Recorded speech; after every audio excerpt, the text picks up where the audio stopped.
Beautiful souls, welcome to my Friday chat. It's lovely to be here.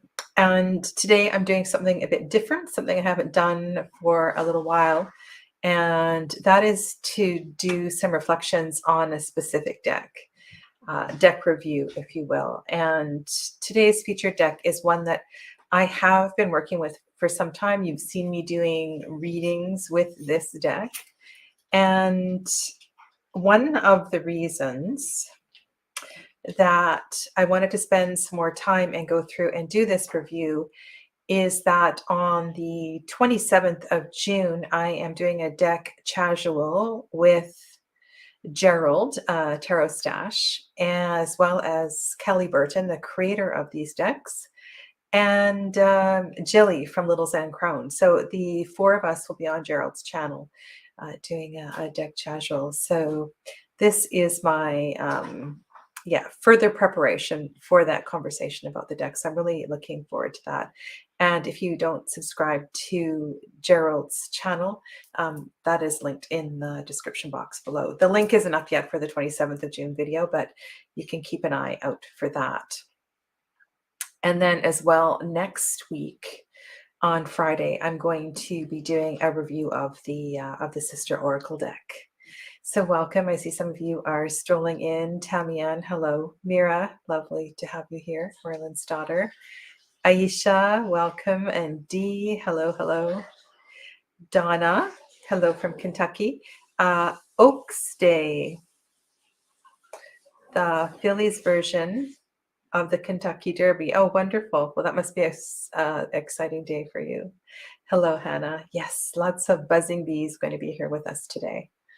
So I'm kind of excited about this. I have a couple of different ideas of how I might approach this review, and I really appreciate your input. Hello, Clevis. Welcome.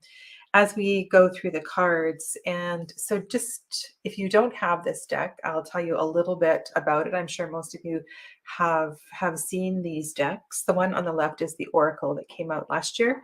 And then a couple of years ago, the one on the right, which is the Tarot, came out. And I purchased this through the Kickstarter and didn't get it for quite some time because of the whole closed border thing. And I'm sure you might have heard that story. But anyway, once the deck was in hand, it was just an absolute delight. And I'm really enjoying working with it. Okay. 1 second. I just want to get my cheat sheet open. Still working on some of your names and so forth. So as you come in, I'll do my best to greet everyone. I see Blair came in. Where did it go? Hello, Blair. Welcome. Okay.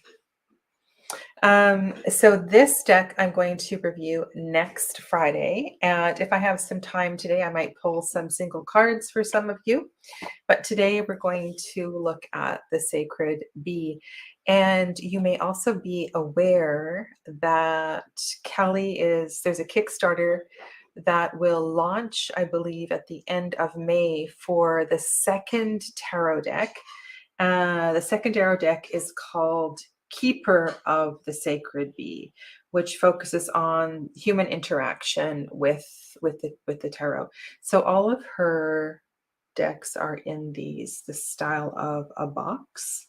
And I am going to read from the inside of the little white book if you're not aware of the bee conservancy that Kelly supports, and is part of where the money goes for all of these decks. Dippity doo, welcome to you, Heather. Lovely to have you here. If there's anybody I've missed, I apologize. Lydia Ann, did I say hello to you? Namaste. Okay, so there's a very little white book, and I will talk to some of the shortcomings of this book as I go through. But what I do want to read to you is a few little bee musings. Studies vary, but the oldest bee fossil is said to be 100 million years old. With the emergence of DNA sequencing, scientists have estimated that the first bees appeared about 145 million years ago. Bees survived dinosaurs. There are approximately 20,000 species of bees. Only a few types live in a hive that produces honey and beeswax. Most bees are solitary and nest in the ground or other accessible habitats. Most people only know about honey and bumblebees. Bees evolved from their carnivorous ancestors, the wasp, and adapted to live on the nectar from newly evolving flowering plants. Flowers were able to spread and grow larger and diversify as the bees carried the pollen longer distances. Bees and other pollinators bring us 1/3 of our food supply. A symbiotic relationship exists between ourselves, bees, and flowers. And today, the importance of bees in pollinating all kinds of crops has sparked the phrase, no bees, no life. And on her webpage, on every single page, there is a link to Bee Conservancy. I have put a hashtag for that below as well, too, if you're interested in Kelly's work with helping to save the bees. A couple other people came in. Hello to Elizabeth. So what I thought I would do is I'm just going to go through the whole deck. I'm going to talk a little bit about some of my impressions, and I've got a bit of a surprise for you when we go through the minors. But yeah, so let me know if you have this deck, if you're working with it, and your experience so far. So we have the Fool, which is called The Journey. A beautiful name. I love this title for the card, the choice of colors. There's something about the intensity of the red poppy and then the bee jumping from the red poppy into the beautiful turquoise sky. It's really gorgeous.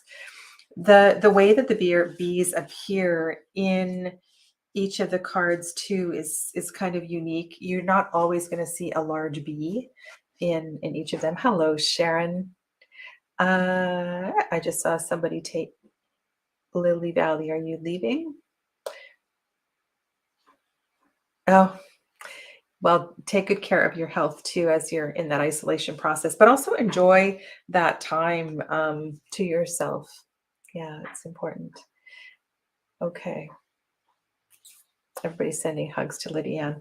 So what I want to say about this, yeah, I love the title, love the colors. Another thing that really drew me to this deck was the sacred geometry as well as the vibrancy of the colors in the Magician card. So you can see the hexagram that is here, right? So we have the downward facing triangle, the upward facing triangle, and then all of the connecting dots that turn this two-dimensional geometrical, sacred geometrical shape into the Merkaba. And this card really draws a beautiful connection to the Magician in the Marielle, which many of you know I did a deep dive series with that. And it's kind of wonderful when you've spent a lot of time with a particular deck and you can draw these brilliant connections. So I love that the Merkaba is included in the Magician in both of these decks. We also have this interesting reflection of as above, so below, different, and it's not the same bee. So we have a bee kind of in shadow, and then we have a bee that is in color here. So it's really great what she has done. Lots of ways we can discuss the energy. Look at the color in the hair of the Magician. Color plays a huge part in readings for me, and a lot of the colors in this deck are they're highly saturated, so it's a little tricky doing chakra readings, but some of the cards do speak to that really well. Here we have the High Priestess, and we see the phases of the moon. The pillars are kind of in shadow in the background. And the bee here is in silhouette, if you will, in front of the High Priestess, meeting eye to eye. It's kind of powerful. Yeah. I get distracted with your comments. Welcome, everybody. Okay, so yeah, so you can see the vibrancy of the colors. This one is called the Priestess, and then the Empress. And one of the things that she comments in her description of the Empress is the Empress is preparing the honeycomb.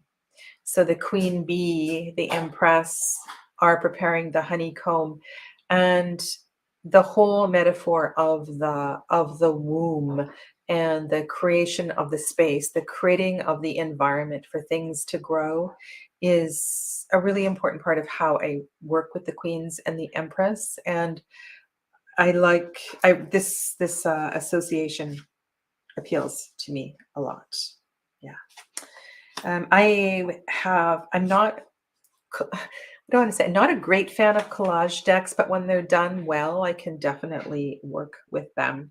Notice in the Emperor card, we have a stone flower here. And you're going to see something's masonry as well in the next card in the Hierophant.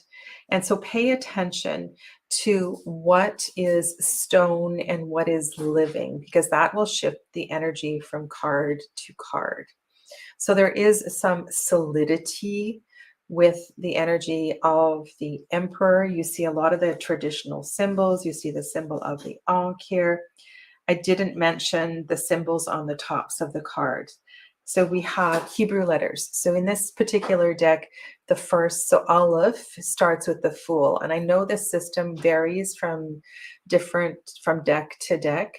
With Aleph sometimes on the number 1 card on the Magician. But in this particular deck, so A Aleph is on the Fool card, and then the letters continue through.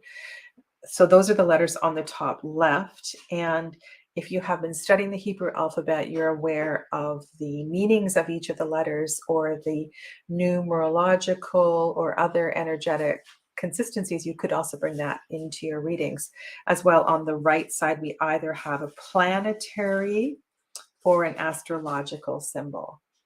And on the minors, you're going to see we have the, well, we'll get to that when we get to that. Yeah. Okay. So this to me is very interesting, where we're working with a masculine archetype and a masculine archetype, and they both have this stone representation. So that's something that I want to work with. I'm not sure that I have had a reading where the Emperor and the Hierophant have shown up in the same reading. So that's really something. We also, above the head, so in the aura, in the crown chakra energy of the Buddha Murti, we have the, what's it called? Metatron's cube.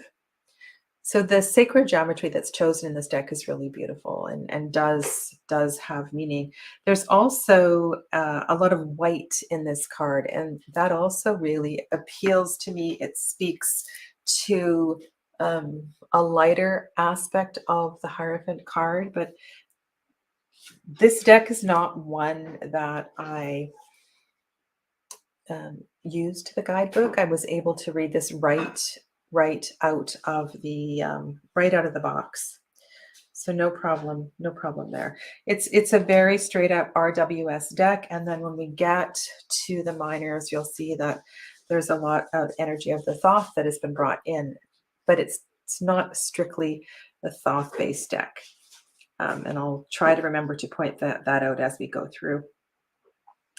I was truly fascinated. This is very, very clever. Welcome, Ashley Cook. I didn't see your name, but I saw somebody greeted you. So hello, welcome. Thanks to the mods for greeting everybody as they come in. So this is brilliant. So the wings here. So the bee is riding in tandem with the chariot. And so this particular chariot card speaks to the synergy, the synchronicity, the working together of these two energies to move forward, be in harmony with this beautiful white stallion. So I thought that was pretty cool. And Kelly Burton, the creator of the deck, I like the way that she incorporates colors. So this is associated with Cancer, being the Chariot, and we have this watery blue background. The next card is Strength, and she has chosen an orange poppy, and she has the lion, the lion energy shining through. We also have this transformative kind of, the snake is such a powerful symbol, and there are lots of different ways to read it. But to me, we have a powerful card of transformation. The bee, the flower, the bee, the lion, understanding the importance of these relationships and so forth. But again, there's something about the color that is done really well. We have a bold color on top of a soft color.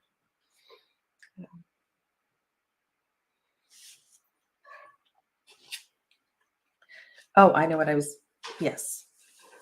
When we get to the minors, you'll notice that all of the keywords are Thoth-based. However, in this particular deck, Strength is number 8. Okay. Then we get to the Hermit. Love the color choices for the Hermit. The deep purple colors. The fact that the Hermit actually has the... now, there's a lot of different ways when you go to a temple that either with ash or... sometimes it's red, sometimes it's yellow, sometimes it's white. There's different powders that are used in different rituals and purifications, different temples. Sometimes it depends on the lineage. But I really like that we see the ash here on the forehead. Lots of beautiful malas around the neck of the Hermit. Eyes are closed. Yeah, this card really, it appeals to me. For those of you that know me well, you'll know why that is. The wheel. The wheel, of course, is a wheel. We have now I don't know how you see this, but I see the centrifugal force. I see the energy of the spiral. Aisha asked if the ash has spiritual significance. So part of entering into sacred space in India, we draw ash is placed on the third eye as a connection to spirit. And there's there's kumkum, and all these different powders have different names. And there's slightly different traditions, but it's about connecting with spirit and connecting with our third eye energy indirectly. I'm not sure that's a conscious awareness every day for people who put the powder on their face, but it's sometimes done at the temple. Sometimes people do it at home on their own altar as part of their morning practice. But what I was saying is the spiral effect here is brilliant. And the fact that time is visualized as a spiral really appeals to me. Not so much a circle, but time weaving in and out, and not being a closed circle. And this, of course, probably is a vent, right? This is a vent. I don't know that it matters what it is, but that may have something to do with one of the buildings or something to do with the beekeeping as well. In the Justice card, which is number 11, the bee is heavier than the human heart. And again, that speaks volumes. Green in the background. And if you are following the patterns of the sacred geometry, one of the things you can do as well is pair and match the cards that have similar sacred geometry. So, for example, all of the cards that have the flower of life symbol in the background may have a message that work together. And all of the cards that have Metatron's cube in the background may have a message to work together. This is the Hanged One. I'm not For me, what I'm seeing here is the hanged one's chin is down towards their collarbone, and the bee and the jewel of the bee is resting on the crown chakra. This is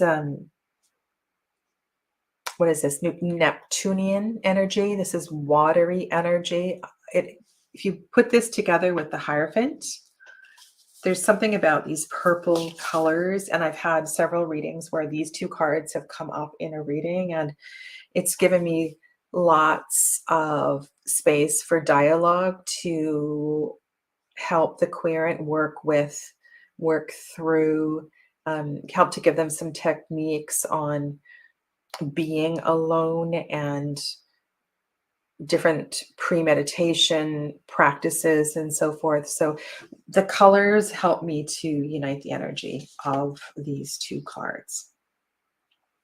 In the death card, over in this little corner here, we have a sprout of life, and we see perhaps a piece of a hive that is fallen to the ground, and perhaps it will be picked up by some birds and used in a nest, or it will disintegrate and become part of the earth once again. So beautiful, beautiful card.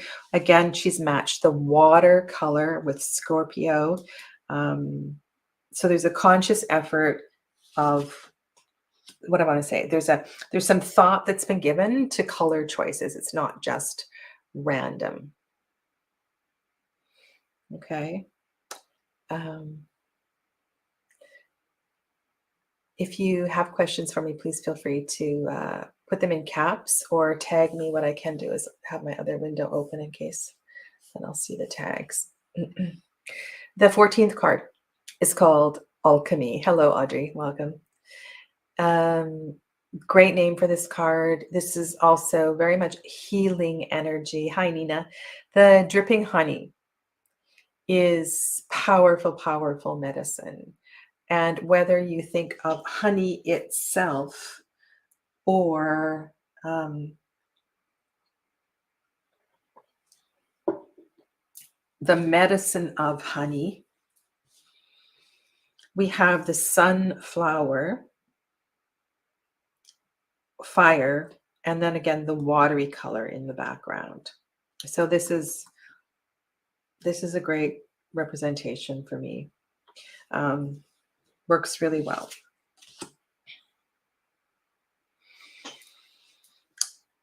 This card. And this card. So we have an interesting relationship between the two species that are on this card. And one of the things that Kelly talks to in this card is overindulgence. Overindulgence, and how the devil is connected to overindulgence. I feel what do I feel in this card? So to me, what I see is this bee is flying towards us. This bee is flying towards us and free and moving away from the perhaps toxic or painful energy of this relationship with this particular bee.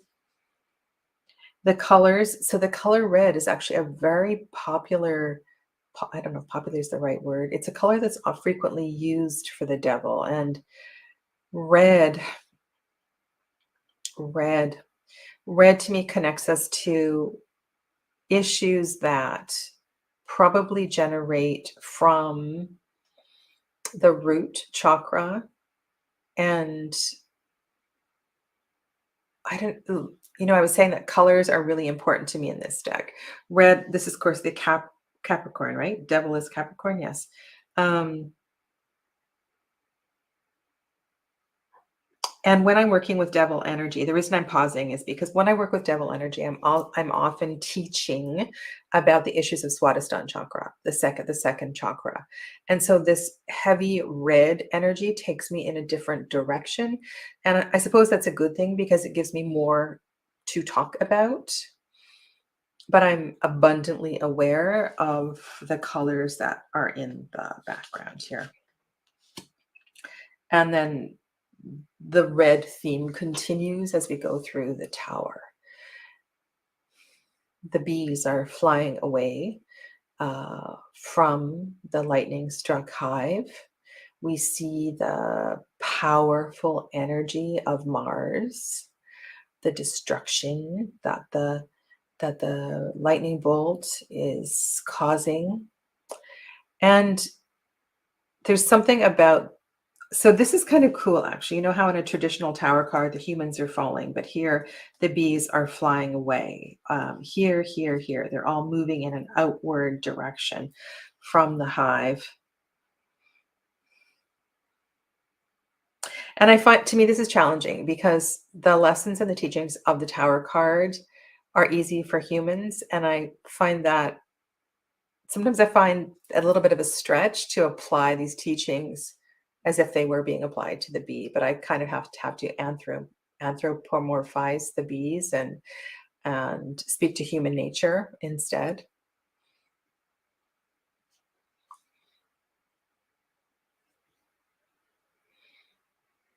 Oh, yeah, for sure, Blair. Fear. So there's a lot of fear in both the lower two chakras, and there is a fear of disassociation from family, the whole relationship with family and our relationship with that, and the fears that are generated around that are huge in the first chakra. The fears of the second chakra are a little bit different. Yeah. Okay. I use these cards just like any other deck. They have been lovingly shuffled. The star card, again, there's a couple of cards where we see the cosmos, and that's really beautiful. We see the pollen here. So there's an abundance of pollen, and the pollen represents um, the the possibilities of new life. Yeah.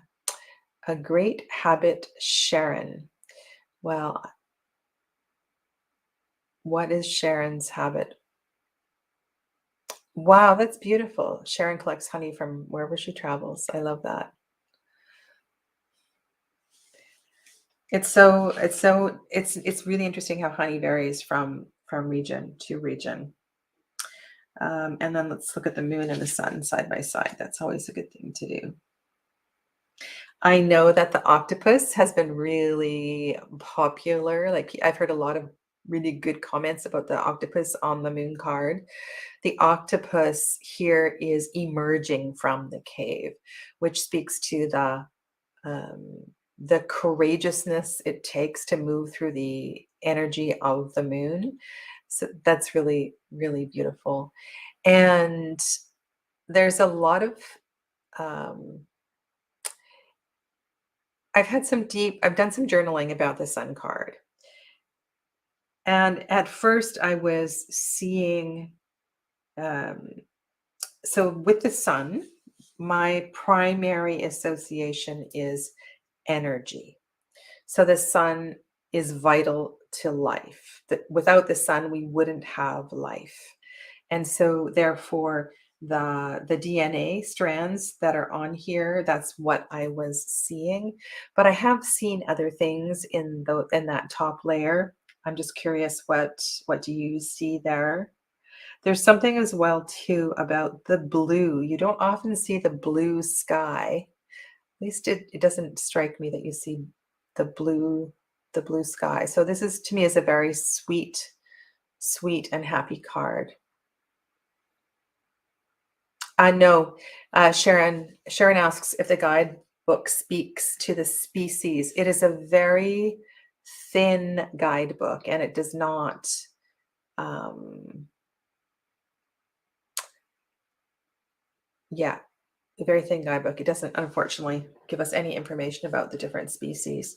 I have bought a book on bee species, and I've read like one page, and it's something I would like to get back to. Now here we are back at the red poppy. So let's go back to the journey at the beginning. We'll find the Fool card. There may be, I know there's the orange poppy and the Strength card.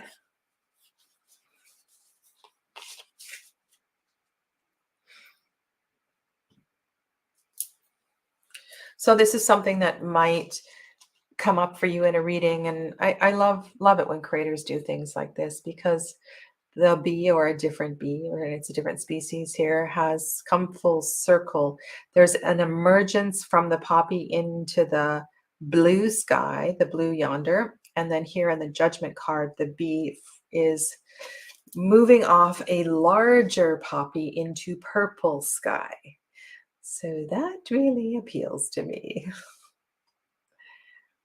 This is a highly transformational card, and the journey that is initiated from judgment, of course, is quite different from the Fool experience.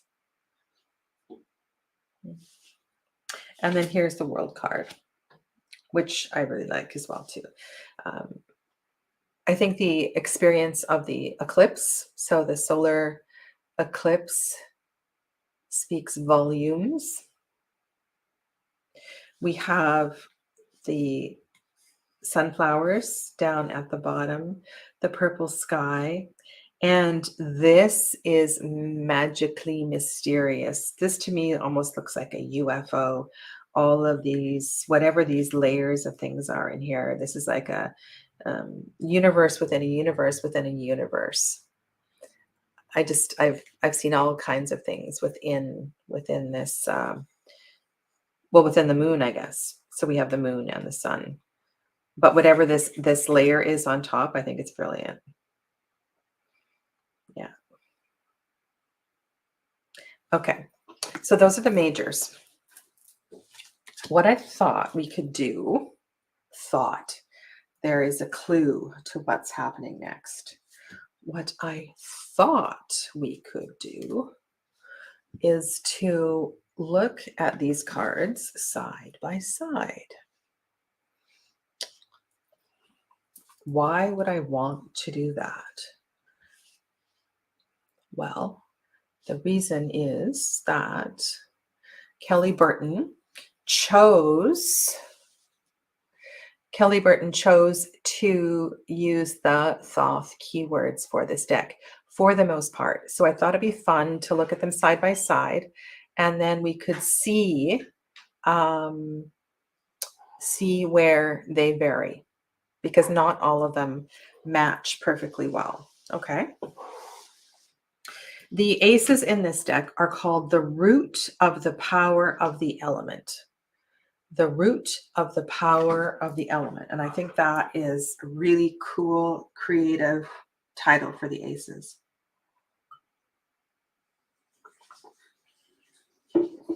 So this is the root of the power of fire.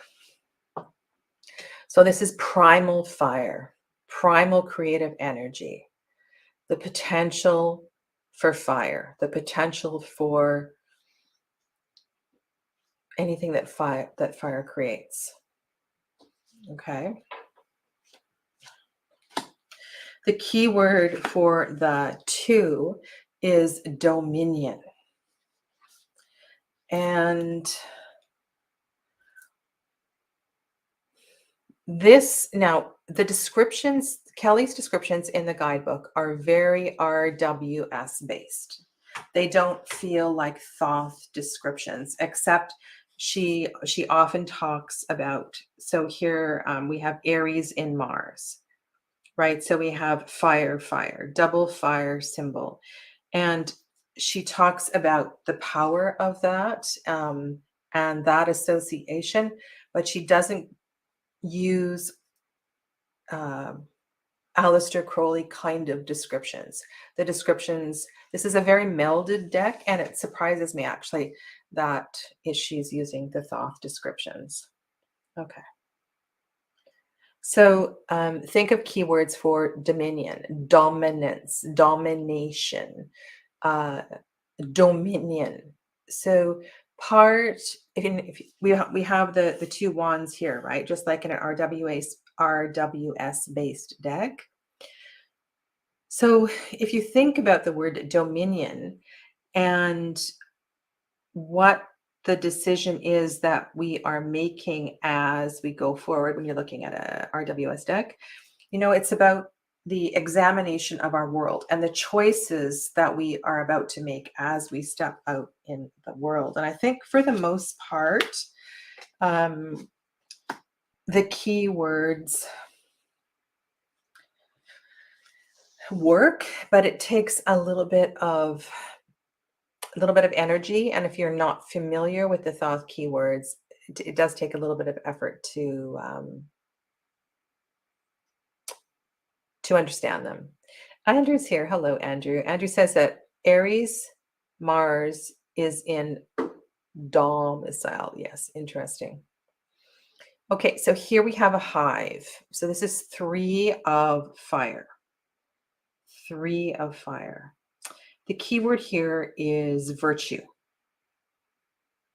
And so threes are a blessing in general. Threes are a blessing. Threes have a spiritual quality to them. The magical number of 3, the power of 3, the triangulation of 3 is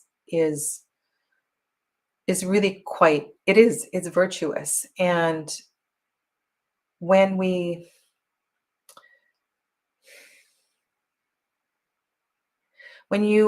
have, so what are we looking at here? We're looking at the sun in Aries.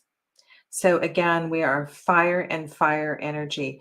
We are full of strength and full of potential.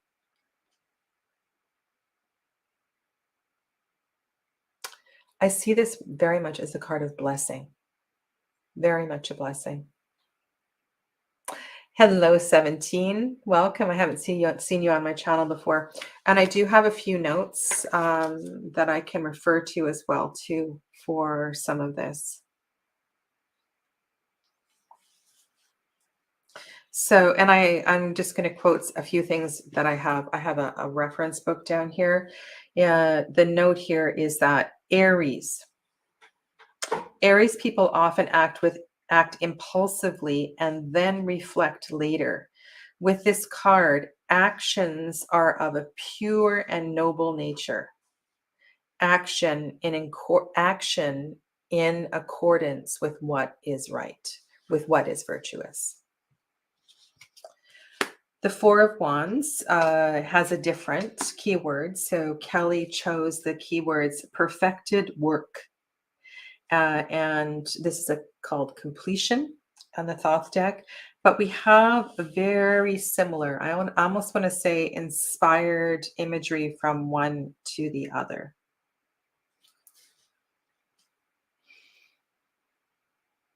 And here we have, so we have a fire, we have a masculine symbol. So we have the Aries symbol and the Venus symbol.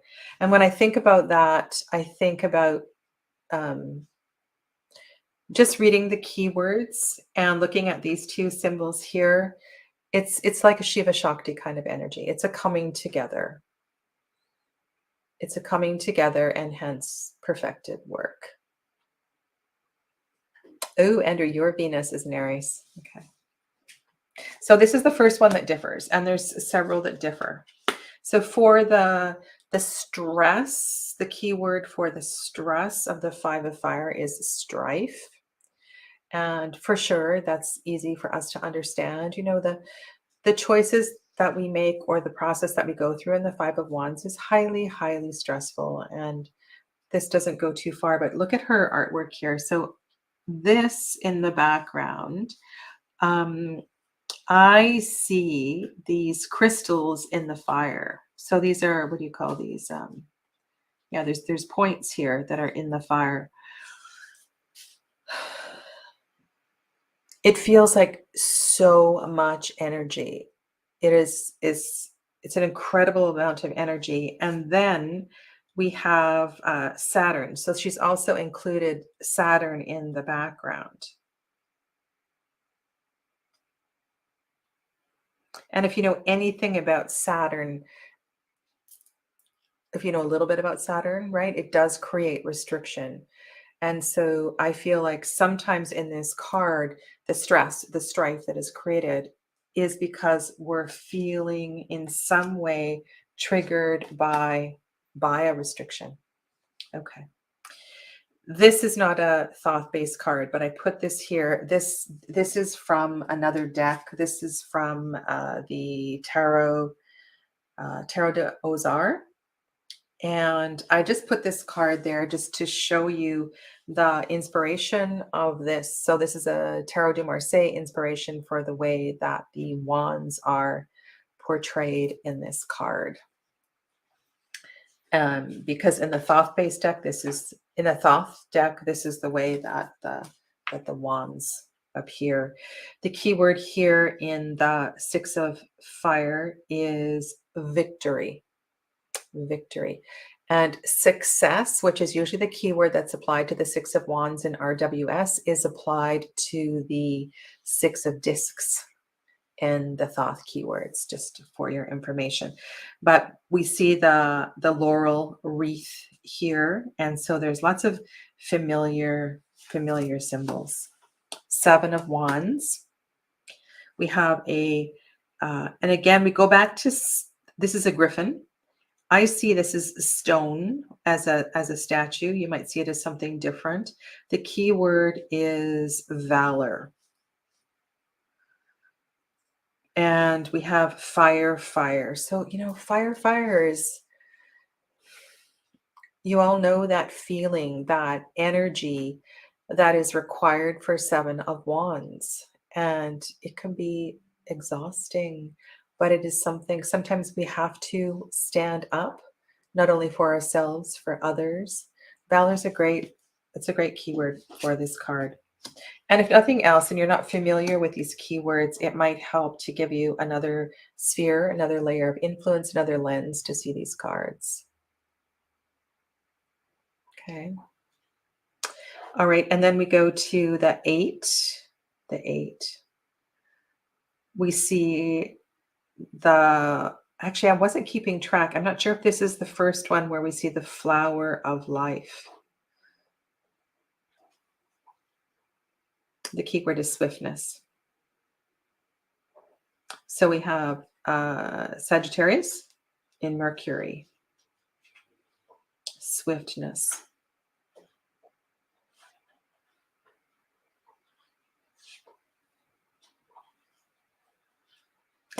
When I look at this card, I think about another Thoth-based deck that I rarely use is the Urban Tarot. And when I see this particular keyword, I always think about the delivery boy, the bicycle delivery boy in the Urban Tarot. Okay, so here we go to the 9, and the keyword is different. So the Thoth-based keyword is strength, and Kelly chose, I can't even read it, persistence. So this is 9 of Wands. And this is a really interesting card, the way that the different colors that are chosen here, the different layers of color. Right, so there's a certain tenacity that is required for the 9 of Wands. It also is a tremendous pat on the back kind of card to get through that much. The journey of fire absolutely requires persistence and strength. The keyword for the 10 is oppression, which I know is a hard one for a lot of people. This card has been drawn in lots of different ways, some quite controversial ways. And this particular card, one of my workhorse decks is the Wildwood Tarot. And very cleverly in the Wildwood Tarot, there's this relationship between the 6 of fire and the 6 of earth. And that's what this reminds me of. It reminds me of not consciously looking after the big picture. So what can happen is that all these little things can start to build up.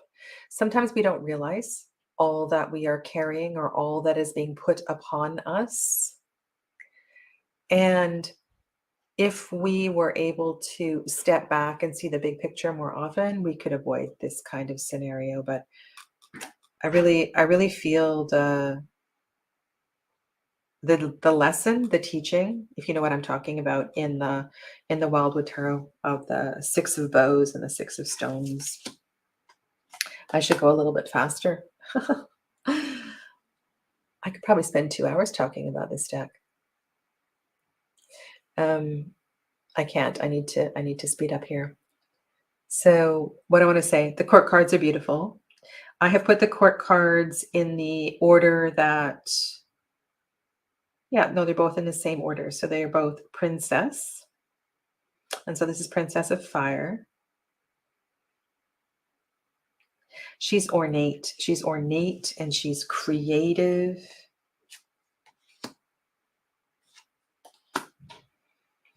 And then we have the Knight. And the Knights are known as the Prince in the Thoth Tarot.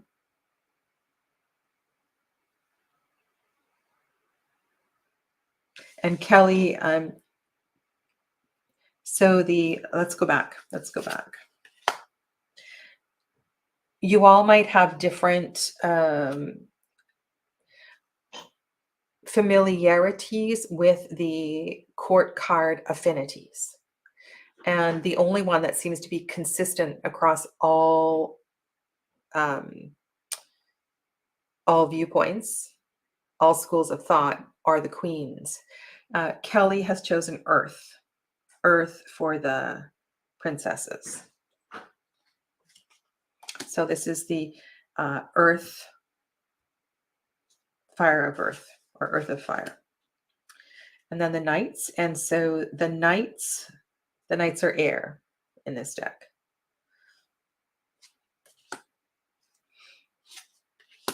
And here is your Fire Queen.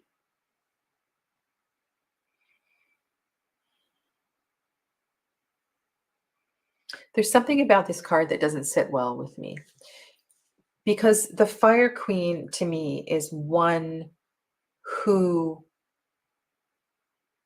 wouldn't wear a mask.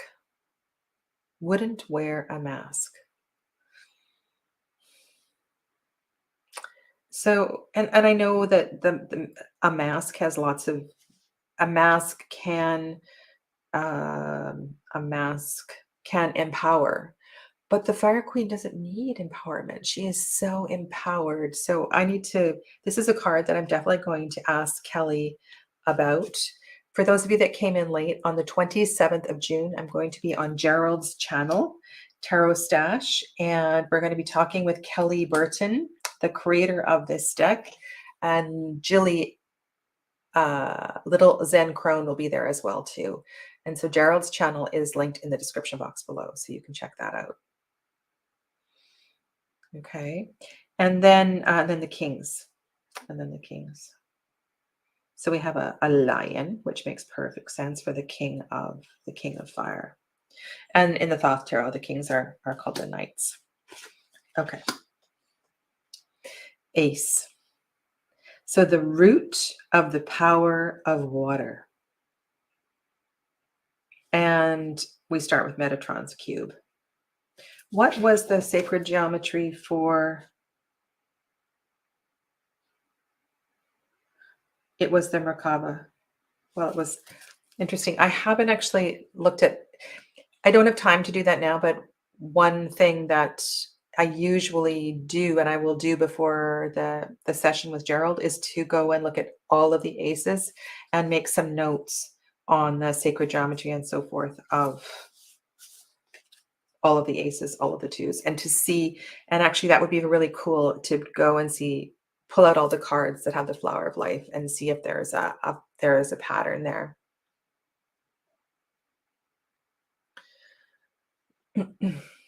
Okay. Two of Cups is love.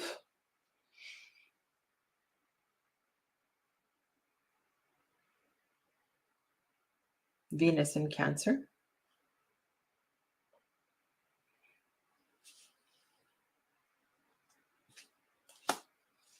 Three of Cups, abundance.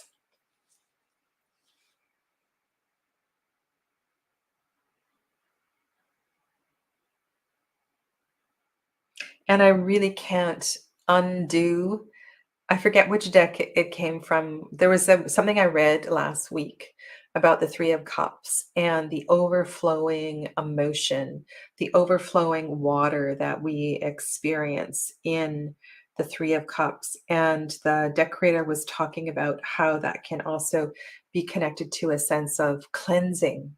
And I thought that was so beautiful that if we think about um, celebration and connection and what the Three of Cups, that the Three of Cups has the potential to cleanse. It's really beautiful. Hi, Tarot Geek. Welcome. The Four of Cups. So here we differ. So on this side it is luxury, and Kelly Burton calls it apathy, which is a word that connects very much to the uh, RWS based illustrations. But if you think about what is going on in the Four of Cups and what happens when we create a container for the water. So this card definitely is an important correlation with the Four of Discs, and the Four of Water to look at. Um, Fours are really important for me in readings to see where the containment is and if there is a sense of strangulation. Um, yeah, so this is only the second card where the deck creator has chosen a more RWS esque keyword. All right, and then we get to the 5, which is called disappointment. I just don't like that word, disappointment. You know, it's so of this, of this world. Disappointment. There is a vulture here. This card feels quite dangerous to me, and the level of fire is alarming. But I think that is because we have an astrological sign and a planet that just don't sit well together. They don't mix well together. And this is a case where I definitely would let all of red, the red cards really come through. Not a bad idea, Andrew. Pleasure. Pleasure. I think this is sweet. When I think about this keyword and I'm looking at this illustration for the Six of Cups, I think about simple pleasures and the importance of simplicity. Simple pleasures. I think it's really important that Oracle decks have a card that reminds us about simplicity. And so it's beautiful. And I also love the art. 7 of Cups is called debauch in Thoth, and Kelly calls it seduction. So whatever this is coming from, and I've been working a lot over the last couple of years with the sevens to try to understand the magic and the mystery of the number 7. And in a lot of decks, the sevens are painted in such a dark, dark, shadowy way. And I understand, you've heard me say this before, right? So this is your Lucy in the Sky with Diamonds kind of card. Definitely connected to drug addiction and things like that. But sometimes this sense of illusion and delusion can also be momentary inspiration. And if you think of all the magical things that are connected with sevens, I think sometimes we forget the power of the mystery of this card. Yeah. And then indolence and what does Kelly call this? Renounce. Renounce.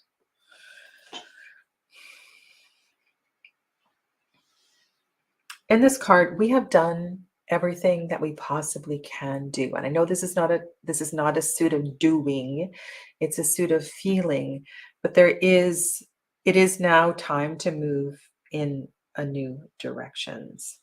Um, Renounce is a really interesting word for her to put there. So we're looking at what? Um, Eight of Cups. I just want to go to a note on this one.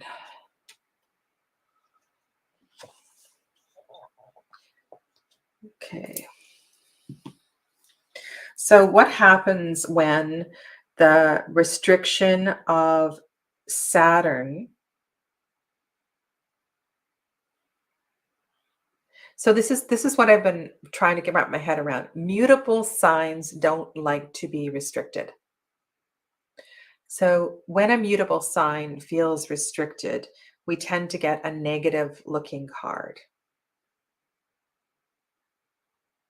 And so with Pisces feeling restricted, I kind of get that. And it gives me a whole other impression of this.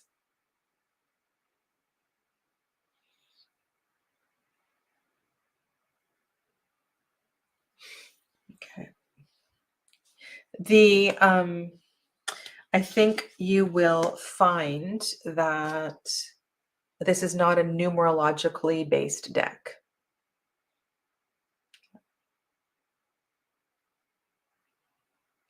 Oh my God, that's hilarious, Andrew. 9 of Cups is happiness.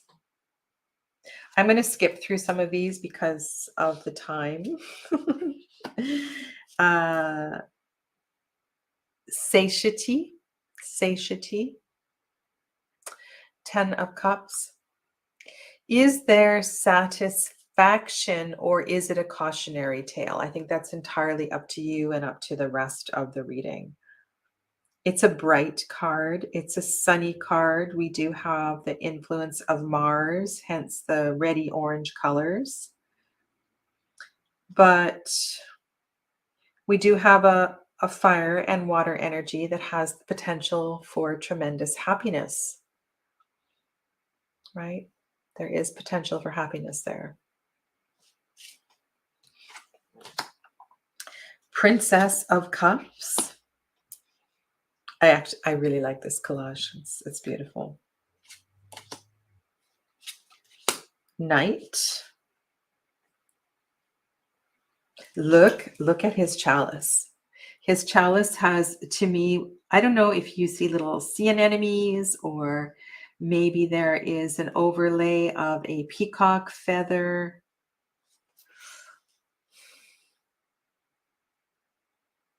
He's definitely doing some magic. Queen of Cups. All of these cup cards are quite dark. Quite dark. Where lovely.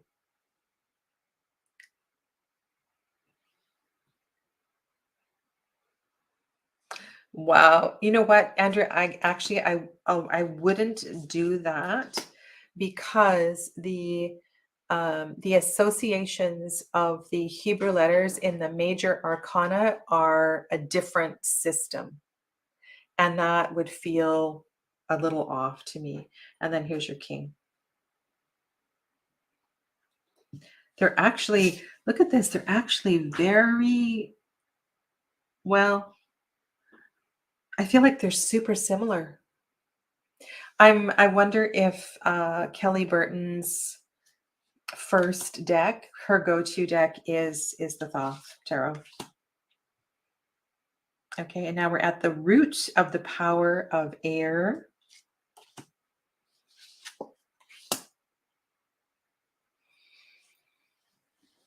I like this keyword. Why? Because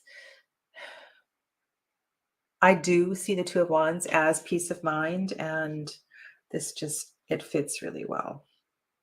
The whole collage, the lotus thing here just works beautifully for me. And the way that the colors, it's almost as if what is rising up and out, this green goo, this green toxicity is rising up and out. Yeah. Okay. Now, this is another one that when I pay attention, um,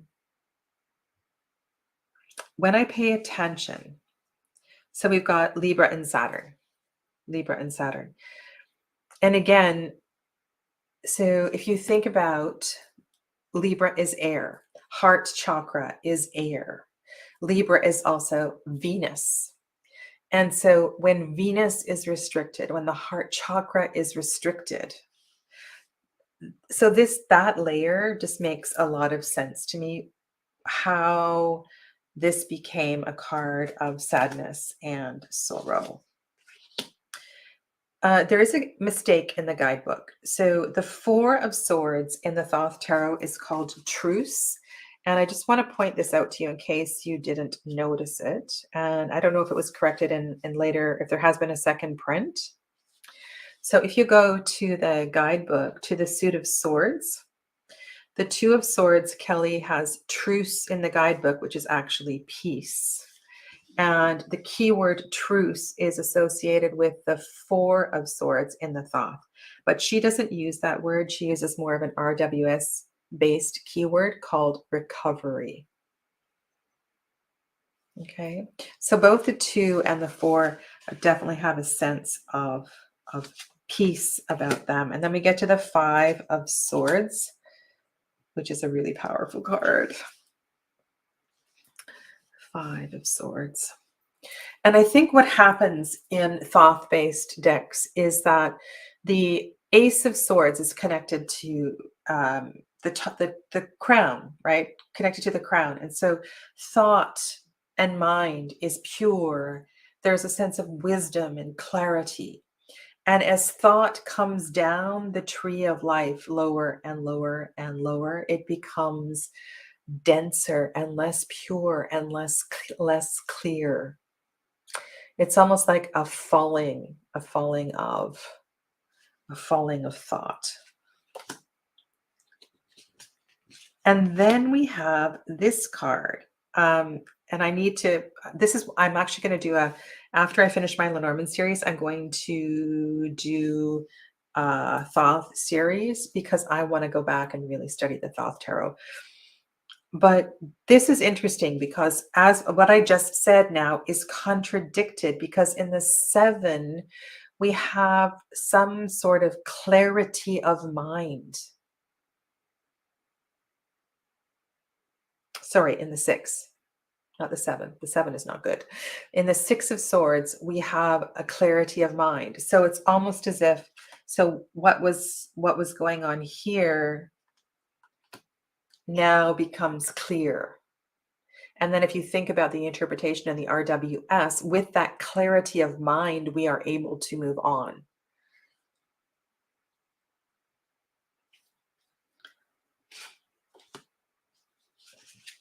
Okay. And then we get to 7 of Swords, which is called futility. Futility. Yeah.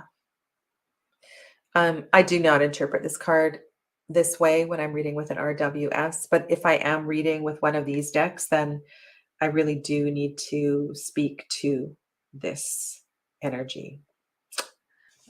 So we have Moon in Aquarius. Moon in Aquarius. I'm going to read you a note on this one. So this is 7 of Swords.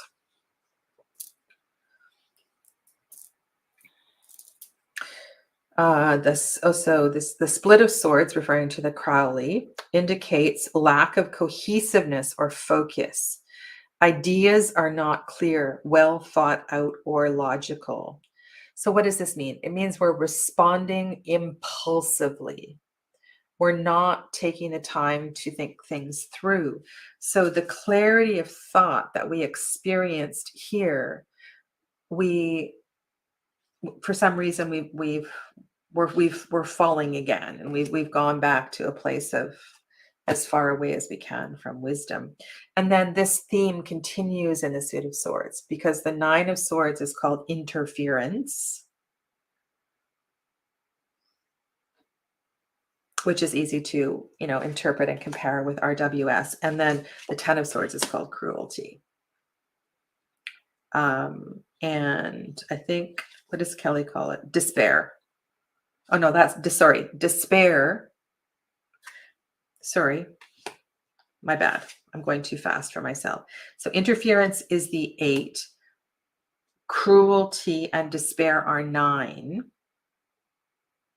So this is the one where the interference is the one where we see the woman that is blindfolded and surrounded by the swords. So the thoughts begin to grow and grow. So interference becomes something that actually, it almost attacks us. And this is a very controversial card in a lot of Thoth-based deck. I'm thinking of New Era elements, and there's other ones where this card has been taken to, the laboratory and so forth. We must be so mindful. So this is how I interpret this card. When we find ourselves in circumstances where we kind of step away from our spiritual circles, we're out there in the real world dealing with difficult things, very mundane things. We can get wrapped up in the density and the low frequency energy. And so what I feel is happening in the Thoth-based decks in this card and the 10 is that the low frequency energy is coming more and more and more to saturation. And then what happens in the 10 is we're ready. It's ready just to explode. We have to let it go. There's no other choice but letting it go. Hi, Joseph. Haven't seen you in ages. Oh, that's so sweet. You still miss my classes.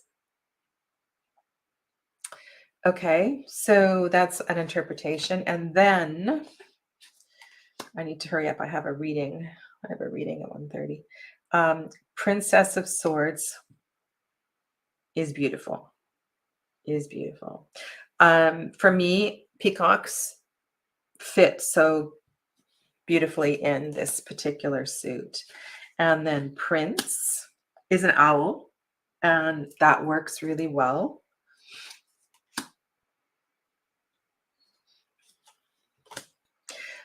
I really like the Queen of Swords. I wish this card wasn't so dark. I know she's purple, right? So this is going to connect her to the other purple cards like the Hermit and the Hanged Man and a few others, because purple is a high frequency, high chakra color. But it is to me, it's a little bit dark for the Queen of Swords. And then we have the eagle for the king. Clear sight, clear vision, clear voice. And then our final deck, so this is Root of the Power of Earth. Root of the Power of Earth. Yeah. And look at it. Look, obviously, because we have the pine cones here, and we have the pine cones here, or maybe they're blackberries. Actually, maybe they're blackberries.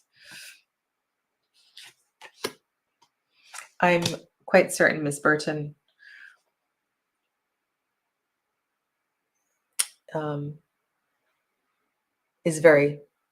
uses this deck very comfortably, uses the Thoth deck very comfortably.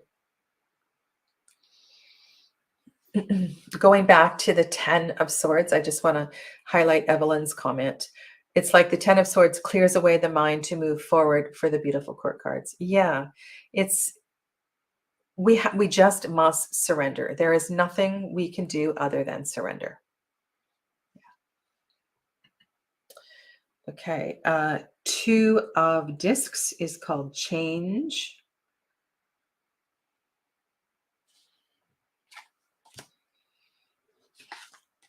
We see the triangulation here, the 3 of discs, and love this keyword. So in the Thoth, it's called works, and Kelly Burton calls it effort. And I think that's very clever because the coming together, the learning, the importance of the triangulation and the 3 of discs does take effort. We all know this, go back to high school when you were put into a situation where you had to do a group project, and how challenging sometimes it is to be put into a group. And we have this idea that, oh, it's just easier to do it on our own, but there is the potential for something much greater to be created if the effort is made. And yeah.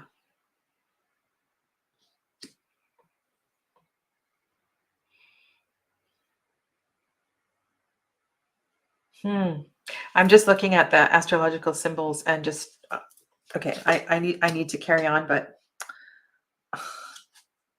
I think I'm going to start reading with this deck in a whole other way. Like I said, I was reading with this deck straight out of the box, just reading it very intuitively, but the more time I spend looking at the keywords and the Thoth-based associations, I kind of want to start to use them. So the 4 of discs is called power. And I really like this interpretation because, again, so we're at a 4. This is going to connect very much with the 4 of cups and the Emperor card. We have choices to make about what it is that we are fundamentally creating. And with power, with great power, as you know, comes responsibility. This is a beautiful card. Oh my God, this is a beautiful, beautiful card. Again, we have the deep purple. Kelly writes about something that I firmly believe in this card, and that it's really important that we acknowledge what is being offered, where the doors are opening. Pay attention to where the doors are opening to help us get out of victim mentality. 6 of discs is called success. So in the Thoth deck, 6 of wands is victory, 6 of discs is success. So financially, materially, we are moving in a positive direction, and then something goes sideways. So the 7s in Thoth-based decks are, I'm going to say they're all negative. They're based in a Sephiroth on the Tree of Life that is really challenging. And so the interpretation gets really dark. Now, Kelly goes in a different direction. She describes this in an RWS way and calls it patience. So she's left this one alone. Obviously, she doesn't like this card. The 8 of discs is called prudence, and Kelly calls this mastery. So here's another example where she's gone RWS instead of Thoth. As you know, the 8 of discs is in RWS is often called the apprentice or the mastery card. And the 9 of discs is called gain, which fits very universally, right? And then 10 of discs is wealth. And if we can think about this in every aspect, in every way, not just material wealth, but this is an important card. It's a completion of a long journey through 4 suits.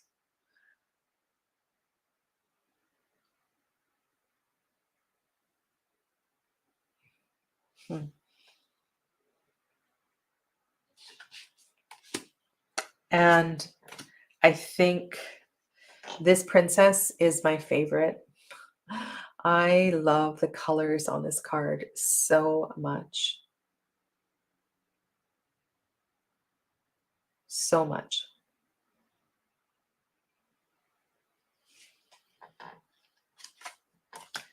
Here is your Knight. So again, quite a dark, mysterious night. I can see this guy. Yeah, I feel, oh, we've got the mushrooms down here too. He and the Knight of Cups. Oh my God, can you imagine if the two of them got together? Where is my Knight of Cups? I'm just going to put them together just for fun. It would be a very interesting party. Uh-oh. Am I going the wrong way? Where's the Knight of Cups? Oh, well, I guess I've moved cards around. Anyway, let's hope they don't come up together in a reading. And then two more cards. Queen of Discs. Who is she a statue of Aphrodite? Is she a statue of Aphrodite? I'm wondering if the creator acknowledges that. She says, water of earth, grounded and successful. The Queen of Discs is a sharp business person and likely to be well off financially, likes the finer things in life and good surroundings, nurturing and gifted healer. I don't like this guidebook. I don't like the minor descriptions. Yeah. There's so much more in these cards than is in the guidebook. So I would strongly suggest having a quick read through the guidebook and then putting it away. And the final card. So here's your King of Earth. King of Earth. Look at this energy radiating from his crown chakra. He's beautiful. Beautiful, beautiful. Okay, I need to go make a cup of tea and get ready for a reading. And I want to thank all of you. I've had so much contact this past week, 10 days. I'm going to try to fit you all in over the next 2 weeks. It's been wonderful. And so for those, if you are reaching out for a reading, you do have a choice. I can do a Zoom reading. We can also do an email or another format. And I have to take time as well too. I have lots of prep and follow up for each of my classes. So I'm pretty busy these days, which is lovely, lovely, lovely. I will be back next Friday. So next Friday, I am going to do a review of the Sacred Bee Oracle. And then on the 27th of June, I will be live with Gerald and Jilly, Gerald Tarot Stash and Jilly Little Zen Crone on Gerald's channel. The link is in the description box below for a discussion about her decks. And also Kelly Burton has a Kickstarter that is launching at the end of May for her next deck, which is called Keeper of the Sacred Bee. Yeah. So have a lovely weekend, and I will see many of you on Tuesday for Lenormand, if not for live readings. Bye for now.